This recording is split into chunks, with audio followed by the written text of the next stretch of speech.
అక్కడ double engine సర్కార్ వచ్చే విధంగా ప్రయత్నాలు అయితే జరిగాయి. కానీ ఇప్పుడు ప్రస్తుతం అక్కడ ఉన్నటువంటి ట్రెండ్ అయితే మాత్రం ఇండియా కూటమికి కొంత అనుకూలమైనటువంటి పరిస్థితి కనిపిస్తోంది. అక్కడ ప్రజలు ఎన్డీఏనైతే మాత్రం మీరు అనుకున్నంత స్థాయిలో అక్కడ ప్రజలు మొగ్గు చూపేటువంటి పరిస్థితులు కూడా కనిపించట్లేదు.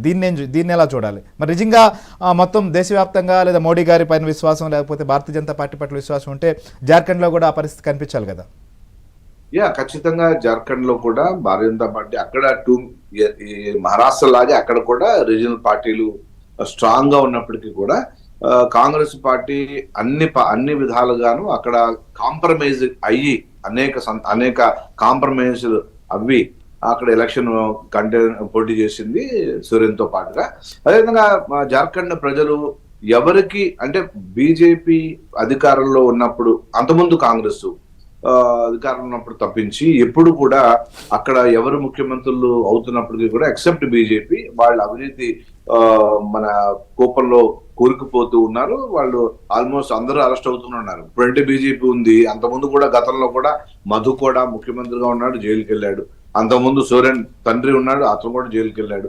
సో ఇలాగా రీజనల్ పార్టీలు పూర్తిగా జార్ఖండ్ విషయంలో జేఎంఎం అవినీతి కోపంలో కూరుకుపోయింది. ఖచ్చితంగా జార్ఖండ్ లో కూడా ఇప్పుడు ఎల్ఈ ట్రెండ్సే కాబట్టి బీజేపీ అక్కడ కూడా కూటమి గెలుస్తుందని విశ్వాసంతో ఉన్నాము. ఖచ్చితంగా ప్రభుత్వం ఒక పాయింట్ ఫైనల్ గా నవ్య హరిదాస్ ను ప్రియాంక గాంధీ పైన మీరు పోటీకి నిలబెట్టారు. వైనాడ్ లో ఖచ్చితంగా ఈసారి అది కాంగ్రెస్ సీట్ కాదు లేదా రాహుల్ గాంధీ ఎక్కడైతే రిజైన్ చేశారో అక్కడ పరిస్థితిని మార్చాలని ప్రయత్నం చేశారు. కానీ అక్కడ చూస్తే మాత్రం చాలా భారీ లీడ్ లో ప్రస్తుతం ప్రియాంక గాంధీ ఉన్నారు.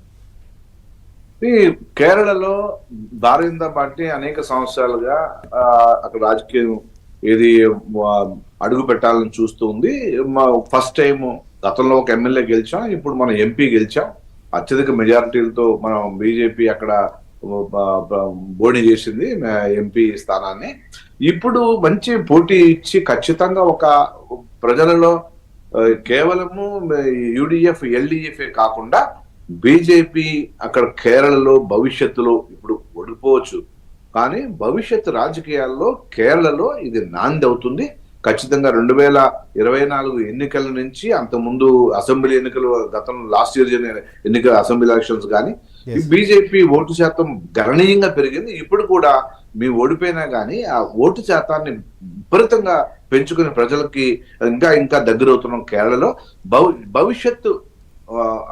భవిష్యత్తులో బీజేపీ కేరళలో ఎదగడానికి ఇది ఒక మెట్టు మాత్రం. మాకు నో ఇష్యూ. ఖచ్చితంగా భవిష్యత్తులో ఇవాళ గాంధీ పరివారంలో వాళ్ళ సీటు వాళ్ళు గెలుచుకున్నారు, పెద్ద గొప్ప విషయం కాదు అది.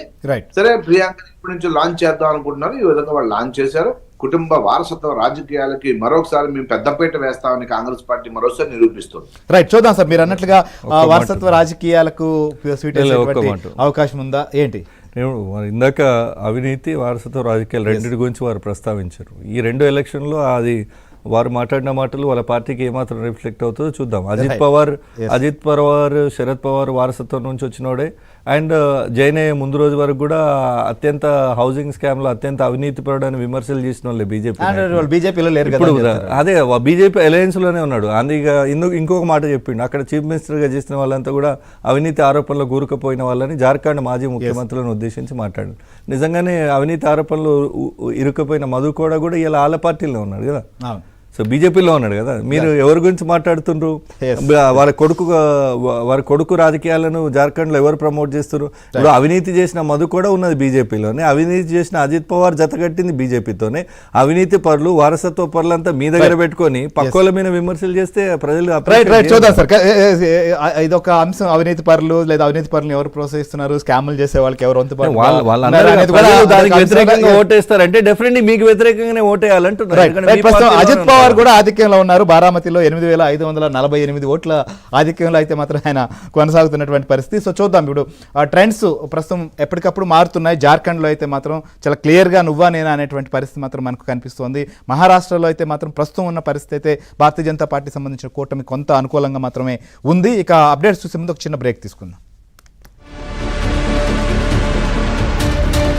చూస్తున్నటువంటి ఫలితాలు మనం చూస్తుంటే జార్ఖండ్ లో ఈ యొక్క సర్వే సంస్థల ఎగ్జిట్ పోల్ ఫలితాలు ఏమన్నా తారుమారు అయ్యే అవకాశం ఉందా అన్న అనుమానం అయితే కలుగుతుంది. ఎందుకంటే ఇండియా కూటమికి వాళ్ళ 30 కొడుకుగా వర్గాల్లో బలంగా పడింది. రైట్. వాళ్ళ మిత్రుడు ఎంఐఎం అసదుద్దీన్ ఓవైసీ గారు ఎంత ప్రయత్నం చేసినా బీజేపీకి అనుకున్న ఫలితాలు రాకూడదని కోరుకుంటాను, in the interest of the nation, Yes. దేశం. కాకపోతే సరే ప్రజలు తీర్పు అన్ని కూడా ఫలితాలన్నీ కూడా బాక్సుల్లో ఉన్నాయి. ఎంఐఎం సొంతగా పోటీ చేసింది, మీరు మైనార్టీలకు 20% ఎందుకు పోటీ చేసిండ్రో మీకు తెలుసు కదా. పదవులు ఇస్తామని ఎందుకు చెప్పి మీరు కూడా బీజేపీ మొన్నటి వరకు, ఇప్పుడు కొత్తగా మోడీ వచ్చినాక ఒక కొత్త స్ట్రాటజీ ఫాలో అయ్యిండు. మొన్నటిదాకా బీజేపీ ముస్లిం హటావో అంటుండే, ఇప్పుడు కూడా అదే అంటది.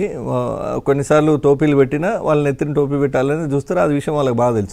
కానీ ఎంఐఎం పోయిన తర్వాత బీజేపీ ముస్లిం హటావో అనే నినాదం పక్కకు పోయి ఎంఐఎం పోయిన తర్వాత బీజేపీ హటావో అంటుండ్రు. అంటే హిందూ హటావో అనే మెసేజ్ ముస్లింలకు ఇస్తే మాకు ఎవరైతే మైనార్టీ సెంట్రిక్ లేదా ఏమంటారు సెక్యులర్ భావజాలం ఉన్నటువంటి రాజకీయ పార్టీలకు పడే ఓట్లను ఎంఐఎం చీడ్చుకోవడం ద్వారా పరోక్షంగా బీజేపీకి సహకరించి వాళ్ళని గెలిపించే ప్రయత్నం కూడా వాళ్ళ చిన్న తమ్ముడి పాత్ర అసదుద్దీన్ ఓవైసీ గారు చూద్దాం సార్. పోషించారు. ఏమున్నా నేనేమంటున్నా, ప్రజల తీర్పు అంతిమంగా ఫైనల్ కాబట్టి వారు ఏ తీర్పు ఇస్తారో అంతిమంగా వచ్చే రిజల్ట్స్ ని బట్టే కానీ ఈ రోజు ఇప్పటి ట్రెండ్స్ మీద అయితే ఇదే రిజల్ట్ అని చెప్పలేము. మీరు అన్నట్లుగా మహారాష్ట్రలో పరిస్థితి ఉంటే జార్ఖండ్ లో ఖచ్చితంగా ఎన్డీఏకే ఎక్కువ సీట్లు వస్తాయని వాళ్ళు భావించినప్పటికీ కూడా అక్కడ స్పష్టంగా ఇండియా కూటమికి ప్రస్తుతం 2 స్థానాలు అధికంగా లీడ్ లో ఉన్నటువంటి పరిస్థితి ఉంది. రఘురామ్ గారు నమస్కారం. సో ప్రస్తుతం వైనాడులో అయితే మాత్రం చాలా స్పష్టంగా 46,000 ఆధిక్యానికి ప్రియాంక గాంధీ చేరుకున్నారు. ఇక మహారాష్ట్ర విషయానికి వచ్చినప్పుడు సో మీరు ఏదైతే అంచనాతో ఉన్నారో దాదాపుగా 130 స్థానాల్లో లీడ్లో ఉన్నారు. 80 స్థానాల్లో మాత్రం ఇండియా కూటమి అక్కడ ఆధిక్యం కనబరుస్తోంది. జార్ఖండ్లో కూడా డబుల్ ఇంజిన్ సర్కార్ అని అనుకున్నారు, కానీ అలాంటి పరిస్థితి కనిపించట్లేదు. నువ్వా నేనా అనేటువంటి పరిస్థితి ప్రస్తుతం మొదటి రౌండ్ కొన్ని చోట్ల, రెండో రౌండ్ కూడా కొన్ని చోట్ల ఓట్ల లెక్కింపు జరుగుతోంది. ఇక్కడ ఉన్నటువంటి పరిస్థితి సో ఏంటి మహారాష్ట్ర విషయంలో చివరి వరకు పరిస్థితులు మారే అవకాశం ఉందని కాంగ్రెస్ పార్టీ ఇంకా కూడా విశ్వాసంలో ఉంది. నమస్తే మీకు, అక్కడ మహేష్ కి అందరికి కూడా. కాంగ్రెస్ పార్టీ ఇంకా తప్పులు తెలుసుకో